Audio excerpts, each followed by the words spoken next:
Okay, good morning. Hallelujah.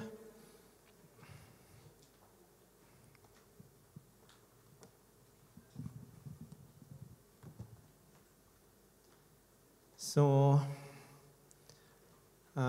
relax na po ba ang lahat? Ready for the word? Amen. Sige po, hintayin ko muna po kayo makaupo. Hallelujah.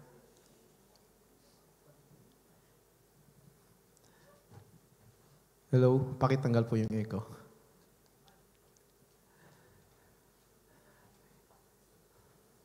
Glory to God. Hallelujah.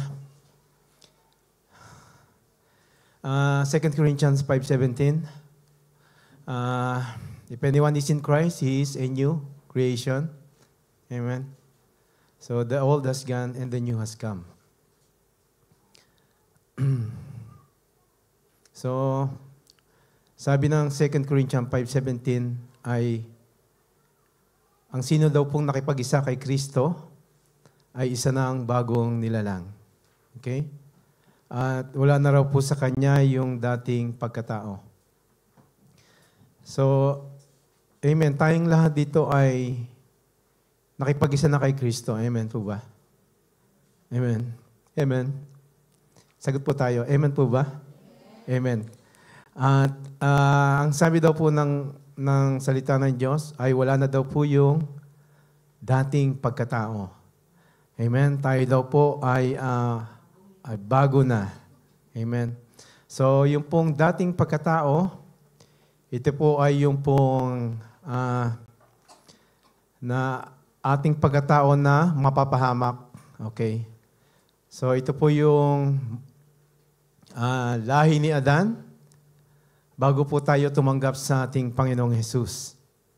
Okay, so yun daw pong ating dating pagkatao ay wala na daw po. Okay? So, ang pagkatao daw po natin ngayon ay napalitan na. Tayo ay bago na. So, yung dating makasalanan, ngayon ay hindi na. Amen? Amen po ba doon? Kasi, wala pong makasalanan na maaaring makapasok doon sa langit. Okay? Ang tangi lamang makakapasok sa langit ay yung mga taong tumanggap sa ating Panginoong Hesus at dahil doon, ipinatawad ang kanilang mga makasalanan.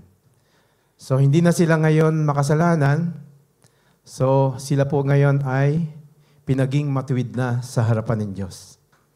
At yun po ay dahil sa ginawa ng ating Panginoong Hesus doon po sa krus ng Kalbaryo, kung saan inialay niya ang kanyang sarili upang ipatawad ang lahat ng ating mga kasalanan. So now, yung salitang makasalanan na dati nakakabit sa ating mga pangalan ay wala na po iyon. Kundi tayo ngayon ay pinaging matuwid na ng ating Panginoong Hesus sa harapan ng Diyos. Kaya ito po yung reason. So tayo pong lahat ay maaari nang makapasok doon po sa langit. Amen? Sabi ko nga noon, ang pinoproblema ko, paano kung hindi ako pagbuksan ni San Pedro? So yun yung paniniwala ko noon, na andon si San Pedro sa langit, sa harapan ng pintuan ng langit, at may daladalang, okay. So, hindi pala totoo yun. Ang dapat pala ay tanggapin si Jesus sa ating mga buhay, at ang lahat ng ating mga kasalanan ay ipagpapatawad niya, at dahil doon, tayo po ay makakapasok na sa langit. Amen po ba? So, lahat ng tumanggap sa ating Panginoong Jesus ay ginawa ng mga tupa. Amen? Okay, dahil yan po yung topic natin ngayon. So, and that's my introduction. Amen? So, tayong lahat ay mga tupa ng Diyos. Amen? Amen. So, huwag po nating pahabain yung amen. Dahil pag pinahaba po natin yon, ano mangyayari? Kambing. Okay. So, the Great Shepherd, ito po yung ating topic sa umaga pong ito. No, dito po ay maunawaan po natin ang pagiging shepherd ng ating Panginoong Hesus, kung paano po siya naging mabuti sa atin, tayo na kanyang mga tupa. Okay? Hallelujah. Again, what is a shepherd? Sabi po dito, a person who herds, tends, and guards sheep. Okay. So siya po yung tagapag-alaga, tagapagmasid, at tagapagbantay ng kawan ng mga tupa. A shepherd must have the quality of watchfulness and being protective because sheep are defenseless against predators and hazards. Shepherds have the responsibility to protect them. Okay. Ang shepherd daw po ay mayroon daw po siyang quality na mapagbantay, matiyag. Ayun. Malakas yung pakiramdam. Amen? At dahil kailangan niya pong protektahan ang mga tupa. Okay, next. A shepherd would watch over the sheep, protect the sheep, feed the sheep, and water the sheep, and in every way care for the sheep. They would live with the sheep 24/7, and this may have been smelly. Okay? So ito po yung daw pong amoy ng shepherd ay katulad na rin po sa amoy ng tupa. Long and hard job for any shepherd on normal day, but there were also threat for the sheep. So hindi nga po biro ang maging isang pastol. So nakasalalay sa pastol ang buhay ng mga tupa. Okay? So dahil ang tupa ay wala po siya kakayahan na lumaban sa mga predators. So kailangan protektahan ng pastol ang tupa at maging ang kanyang buhay maaari din pong manganib. So, hallelujah. Sa umaga po ay kailangan po ng pastol na i-guide yung mga tupa at ito'y upang dalhin ito sa kung saan mayroong mga damuhan. Okay? Yung tinatawag na green pastures. At matapos na ito po ay kumain, so kailangan ding i-lead ng pastol ang mga tupa doon sa lugar na mayroong tubig o batisan. At dahil nga ang tupa ay hindi siya makainom doon sa rushing water, sa rush water, so kailangan niyang mag-create ng parang isang swimming pool kung saan magkakaroon ng still water. So at doon lamang makakainom yung tupa. So the way na ginagawa ito ng pastol, so lahat ay gagawin ng pastol para sa mga tupa. At kung ang tupa man po ay nagkakasakit, ay kanya itong inaalagaan. Minsan ang tupa ay napipilayan, so tinutulungan niya to. At kung ang tupa ay nawawala, so iiwan yung karamihan at hahanapin yung isang nawawala. Amen. At kapag, sabi nga ng Bible, di ba, kapag natagpuan na yung isang iyon, siya ay magsasaya. Amen. So, ganito po ang trabaho ng isang pastol. So, hindi biro.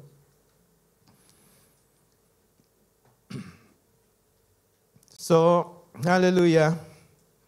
Minsan din ang mga tupa ay dahil sa kanilang, minsan may mga tupang matigas ang ulo. Okay? Tingnan niyo yung katabi niyo. Yan.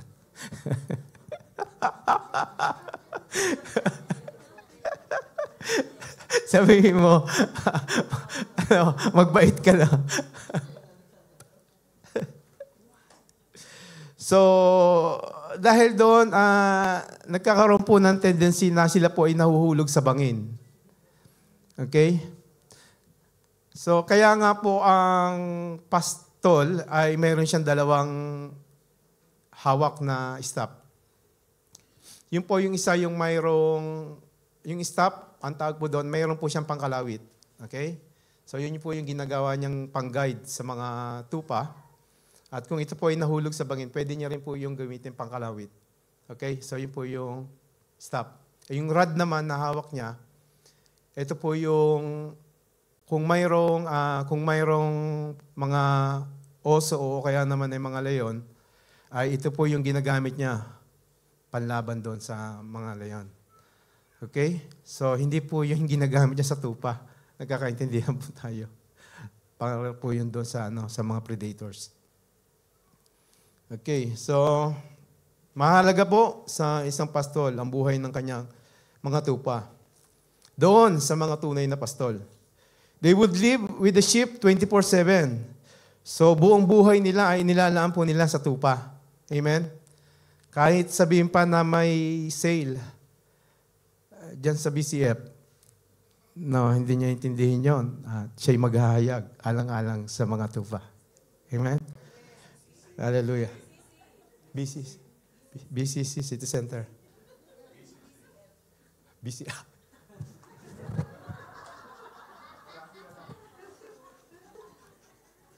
Di nga. City Center. Nakalagay dito, City Center. Parang sinadya. So again, hallelujah. Saan? BCC. Okay. So pinapatawa ko lang kayo. Nakikinig pala. Nakikinig pala. So, relax lang na. Okay. So clear na po yung trabaho ng isang pastol. Amen. So, in Old Testament, meron po tayong isang kwento, okay, na kung saan ay sa batang edad niya, sa murang edad niya, ay siya po ay natuto na o siya ay naging isang pastol na ng mga tupa. Okay? At kilala niyo po siya? David. Amen. Si David po. So, bago po siya maging isang hari, anyway, siya po ay naging hari ng Israel, pangalawa, after Saul. Si Saul po yung unang naging hari ng Israel. Okay? So, bago po siya naging hari, siya po ay nagpapastol ng tupa ng kanyang tatay. At kaya nga po, dito po sa ating pag-uusapan ay, dito po makikita po natin yung kwento ni David. Nais ko lamang pong ibakapan yung pong buhay ni David dito. Okay, sa 1 Samuel 17. Okay. In those days, Saul and his army of Israel were fighting against Philistine. Hese's 3 oldest sons went with Saul into battle. And Hese's youngest son, David, remained at home tending sheep. Okay? So, that time po ay mayroon pong kaaway ang mga Israel sa pamumuno po ni Saul. At ang kalaban nga po nila ay ang mga Philistine. So, kasama po ang tatlong kapatid po na panganay ni David upang makipagbantay doon po sa mga Philistine. At si David naman po ay naiwan po siya doon sa bahay upang alagaan po ang tupa ng kanyang tatay. Okay, siya po si David. One day Hese came to David and said, "Take this bread of your brothers and bring this cheese to the field officer." David set out on his errand. He reached the camp just as the Israelites headed into battle against the Philistine. David rushed to his brother and in the battle line. Just as he arrived at that line, the Philistine champion named Goliath shouted at the Israelites. Okay, isang araw pumunta yung tatay niya sa kanya at sabi sa kanya, David, dalhin mo nga itong mga tinapay sa iyong mga kapatid doon sa labanan. At yun, ginawa ni David ay pumunta nga po siya doon at dinala niya po ito. At that moment na ma-reach na po ni David yung lugar na kung saan ay nandoon po yung labanan, ay bigla pong si Goliath ay lumabas. So siya po ay isang higante na napakalaki at siya po ay sumigaw. Okay? So sinisigawan niya yung mga armies ng Israelites at tinatakot niya to. Kasi ang nais ni Goliath, huwag na tayong maglaban-laban. Pumili na lamang kayo ng isa sa inyo na matapang at aking itong haharapin. Kung kayo ay mananalo, kami ay magpapa-under sa inyo. Subalit kung kami naman ay manalo, so aalipinin namin kayo. So ganoon po yung nakipag-deal si Goliath sa mga Israel. So that time na nandun na nga po si David sa lugar na iyon, ay bigla pong sumigaw si Goliath at nagtakbuhan ang mga army na ito ng Israel. Amen. So, hallelujah.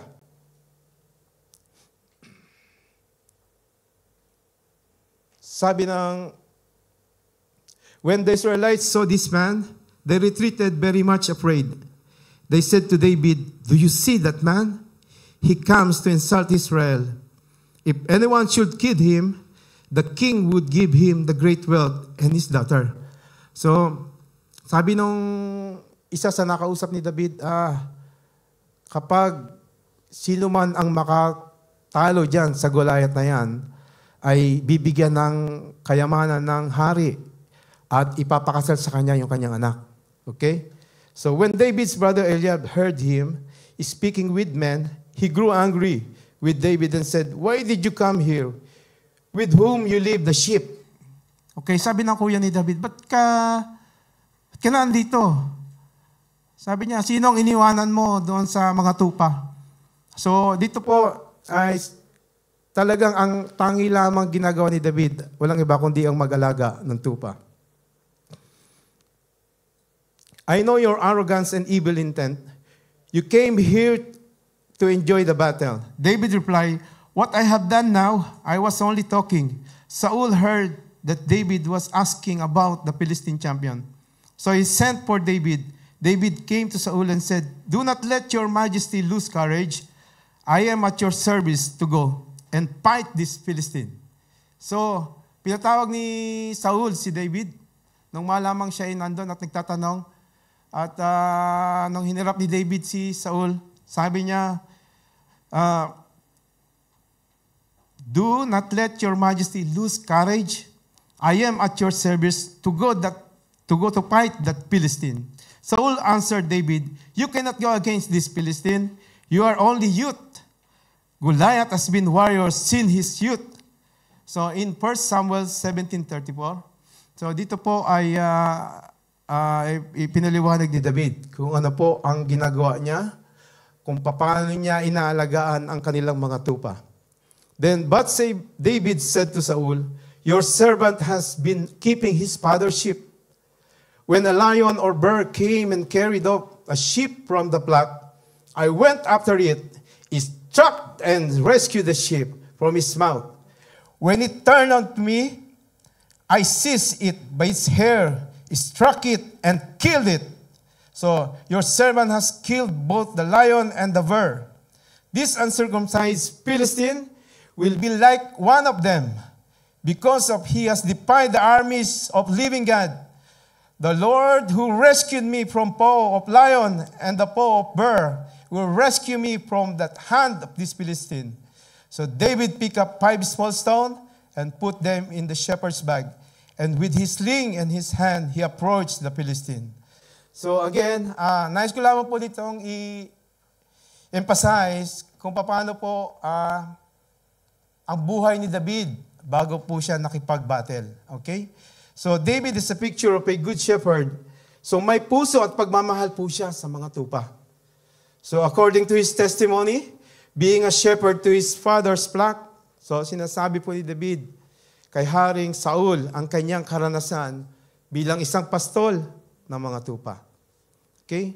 So sabi niya, kapag tinatangay ng layon o ng bear ang inaalagaan niyang tupa, ito'y kanyang sinasaklolohan. So hinahabol ito hanggang sa maabutan. At kapag naabutan ko na to, ini-extract ko siya. So may dala-dala siyang yung rod niya, dala-dala niya, at hahampasin niya yung yung layon. Okay? Baka maging ano na naman. At pagkatapos, kukunin niya yung tupa. Iuwi niya. Sabi niya, kung ang leon na ito o itong bear na ito ay lumapit sa akin upang ako'y silain, haharapin ko siya at papatayin ko. Amen? So, ganito po, nilarawan ni David kung paano po niya ay pinagtatanggol ang mga tupa. Amen.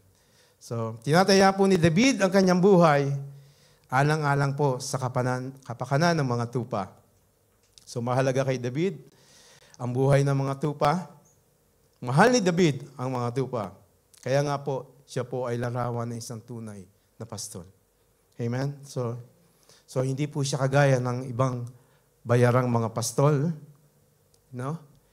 Kapag may nakita ng mga paparating na leon, okay? So, iiwan niya na yung tupa.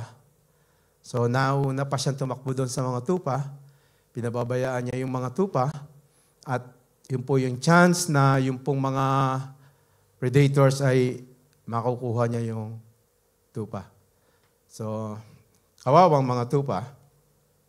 So, nagkakawatak-watak at nagkakanya-kanya ng lakad.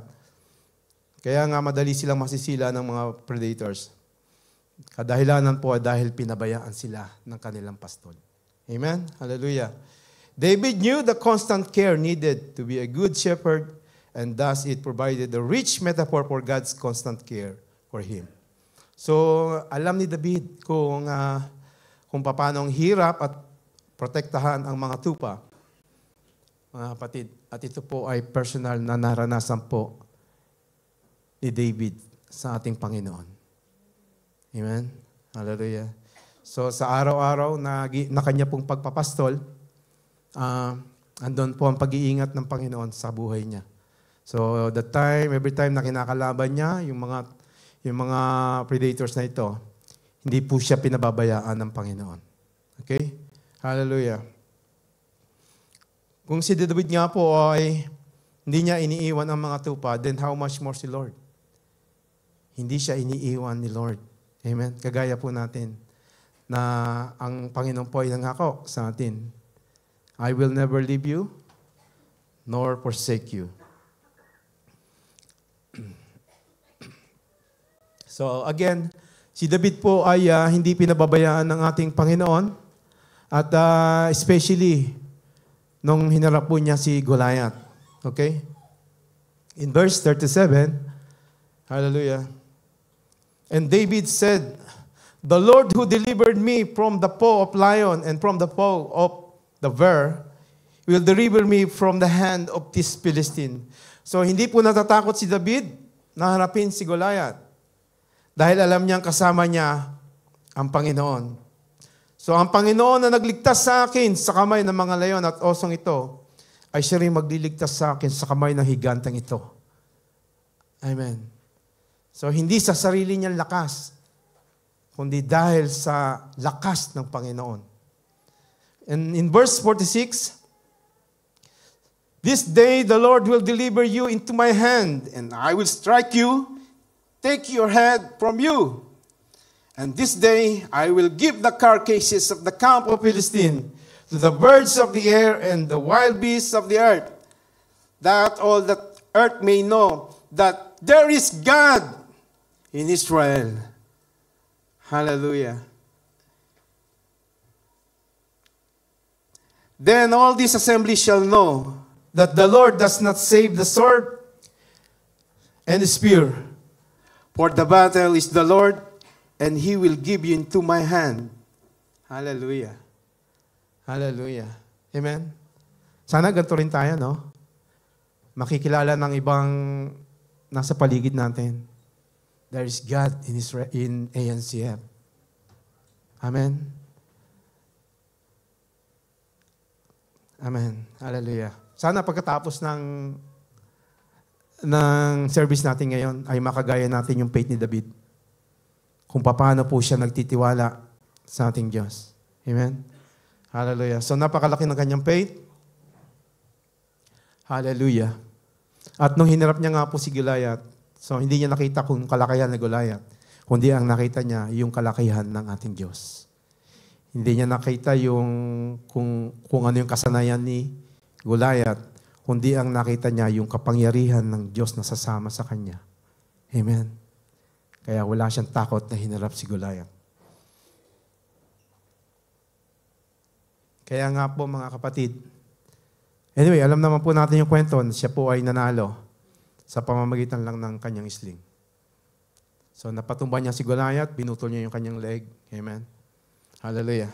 So that's why po ay dito po sa Psalm 23, okay, ay ito po si David po ay nagsulat. So pinahayag niya kung sino ang Panginoon sa buhay niya. Sabi po ng Psalms 23, "The Lord is my shepherd. I shall not want." Amen? Pwede po natin itong gawing personal na prayer. Hallelujah. "The Lord is my shepherd, I shall not want." Ang Panginoon ng aking pastol, hindi niya ako pinagkukulang. Ang lahat ng aking pangangailangan ay Kanyang pinoprovide. Ang provision ng Panginoon ay palaging available. Hallelujah.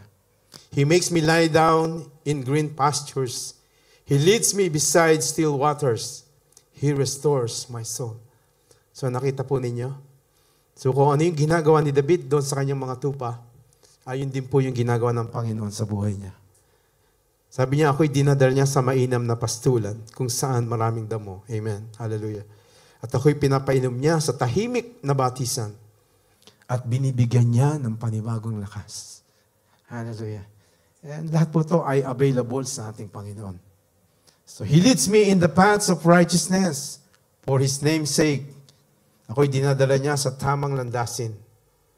"Yet though I walk through the valley of the shadow of death, I will feel no evil, for you are with me. Your rod and your staff, they comfort me." So hindi siya natatakot doon sa rod ng Panginoon. Sabi niya, ito yung nagko-comfort sa akin. Alam ko ako'y ligtas sa mga oso at sa leon, sabi ng mga tupa. Amen. Dahil mayroong staff ang aking pastol. Hallelujah. So, kung ako man ay dumaan sa panganib, mabigat na kalagayan, fearful occasion, when death is real, possibility. Kung ang kamantayan ay isang tunay na posibilidad, sabi ng doktor sa iyo, 3 months ka na lang, okay? Hallelujah. May cancer ka, so hindi ako matatakot na ito ay daanan. Sapagkat alam ni David na meron siyang kasama upang siya ipag-ingatan at ipagtanggol. Hallelujah. Amen. Hallelujah. Ang iyong tungkod at pamalo ay siya magpoprotekta sa akin. "You prepare a table before me in the presence of my enemies. You anoint my head with oil. My cup runs over." Verse 6, "Surely goodness and mercy shall follow me all the days of my life, and I will dwell in the house of the Lord forever." Amen. Hallelujah. "The sheep are eased even if there is lion or bear in their path, because they know their shepherd will never abandon them." Same thing, we have nothing to fear in this life, mga kapatid. Kahit po sabihin pa ng doktor na last month mo na to, so sasabihin mo sa kanya, meron akong Panginoon. Si Jesus ang aking dakilang pastol. Di niya ako pababayaan. Amen? Higit siya. Higit ang kanyang pangalan sa anumang sakit at karamdaman. Amen. Hallelujah. Kaya nga kung minsan, simpleng pimple lang na tumubo sa atin, takot na tayo. Kung ano-ano na agad yung pumapasok sa ating mga isip. No? Cancer na yata to. Okay. So anong dapat po natin gawin kapag tayo po'y dumaraan sa ganitong pagkakataon? So declare natin si Lord. Amen. Hallelujah. We have a shepherd, a true shepherd, the good shepherd, the great shepherd, not a hired hand, ready to lay down his life for the sake of his sheep. And his name is Jesus. Jesus is our great shepherd. Mga kapatid, the same shepherd na tinutukoy ni David doon po sa Psalm 23. Hallelujah. Sabi ni David, hindi ako pinagkukulong. Hallelujah. Mga kapatid, same shepherd na bumaba mula po sa langit, nagkatawang lupa upang tayo po ay kanyang kalingain, upang tayo ay kanyang iligtas. Tayo po ay binilang na makasalanan at dahil doon tayo po ay nalayo sa kawan ng Diyos. Tayo ay kinubkob, inilipin ng mga leon at oso ng kadiliman. Hallelujah. So again, naparito po si Jesus upang tayo po ay bawiin sa kamay ng mga dyablo. Amen?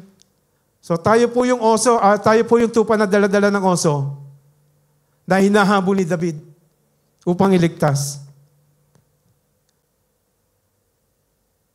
Before po tayo tumanggap sa ating Panginoong Jesus, hallelujah, sinakmal na po tayo ng kaaway. At naparito po si Jesus upang tugisin ang kaaway na yon at tayo'y muling bawiin. Kaya nga po tayo'y naririto, dinala niya sa kanyang kawan. Amen?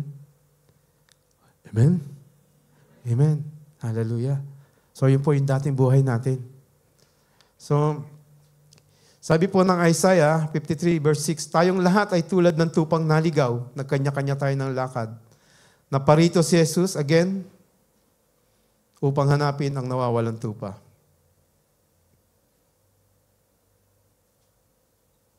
Kaya nga po mga kapatid, sabi po na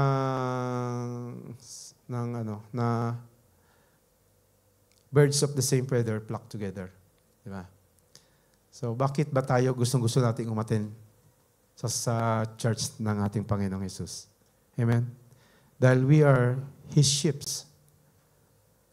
At wala naman pong nagpipilit sa atin na umaten dito. But sa ating puso ay may nagpupush na pag-araw ng Friday, bakit gustong-gusto kong pumunta dito sa ANCF? Amen? May kausap pa ako dito. Amen. Baka naglalaging pa, no? Okay. So, yun. Walang nagtutulak sa atin. Kaya nga po,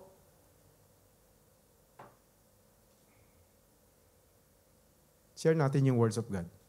Amen. Marami pang mga tupa na medyo nandun pa sa labas ng kawan. At sabi ng Lord, kailangan ko rin silang dalhin dito sa loob ng tupa na ito, sa loob ng kawan. At walang ibang gagamitin yon kundi ikaw. Okay? Amen po ba? So yung tupa na nandun pa sa labas, maaaring yun ay kaibigan mo, kilala mo siya. So, ikaw yung gagamitin ng Lord upang sila'y dalhin dito sa NCF. Hallelujah. Ano naman, again, yung tawag sa mga taong hindi tumanggap sa ating Panginoong Jesus? Si Jonah, kambing. No? So,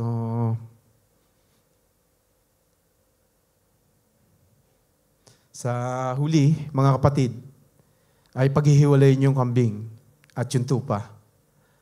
Yung ilalagay sa kanan yung tupa at yung sa kaliwa yung mga kambing. Nakakuha niyo po ba yung sinasabi ko? Haharap tayo sa ating Panginoong Jesus sa araw na yaon.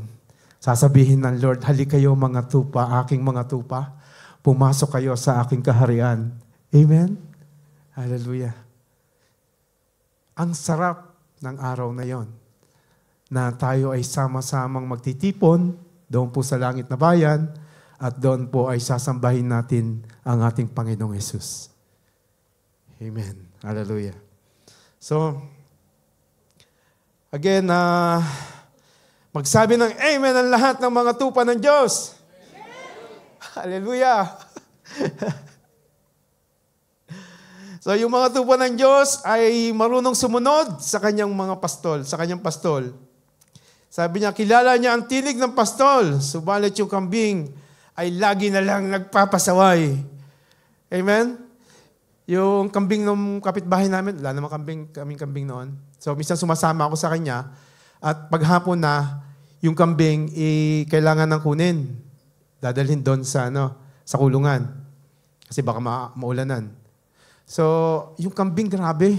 Kahit may tali na, hilahin mo nang hilahin, ayaw, lalo siyang umano. Alam mo yun, lalong lumalaban. Ganoon yung kambing. Ba't kayo tawa-tawa? Ang hirap kausapin ng kambing. Pero yung tupa, sabi dito, kilala niya yung tinig ng pastol. So yung pastol, lakad lang siya, lakad. Di ka na kaya, uwi na tayo. So sunod na yung mga tupa. Okay? So again, tigas ng ulo ng kambing. So again, yung kinakwento ni pastor sa akin, nagpapastol din daw siya ng kambing. So hirap daw ipastol. Pero salamat. So ngayon, hindi na kambing yung pinapastol ni pastor. Mga tupa na. Amen. Dito sa ANCF. So ang ANCF ay mga tupa ng Diyos na mababait. Amen. Hindi nagpapasaway. So Luke chapter 9 verse 10. Now, the Son of Man came to seek and to save the lost. Nakuha po natin. So, hallelujah. Naparito po si Jesus, bumaba sa langit upang hanapin at iligtas ang mga nawawalang tupa. So, ibinigay po ni ating Panginoong Jesus ang kanyang buhay, kapalit ng ating kaligtasan. So, again, buhay ni Jesus ang naging kabayaran ng iyong kaligtasan. Ng iyong kaligtasan. Imagine po natin yon. Napakabuti po ng ating Panginoong Jesus.